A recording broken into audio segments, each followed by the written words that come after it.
Naming your naysayers.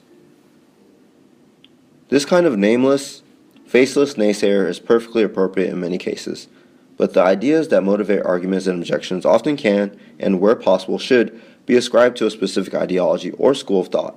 For example, liberals, Christian fundamentalists, neo-pragmatists, rather than to anonymous antibodies.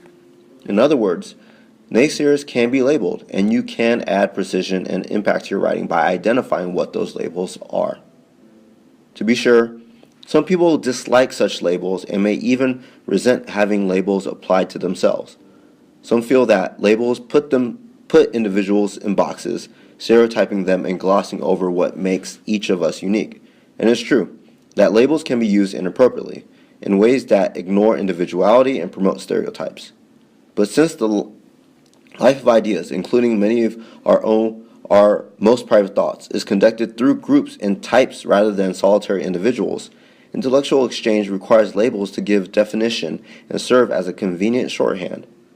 If you categorically reject all labels, you give up an important resource and even mislead readers by presenting yourself and others as having no connection to anyone else.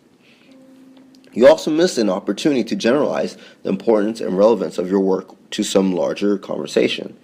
When you attribute a position, you are summarizing to liberalism, say, or historical materialism. Your argument is no longer just about your own solitary views, but about an intersection of broad ideas and habits of mind that many readers may already have a stake in. The way to minimize the problem of stereotyping, then, is not to categorically reject labels, but to refine and qualify their use.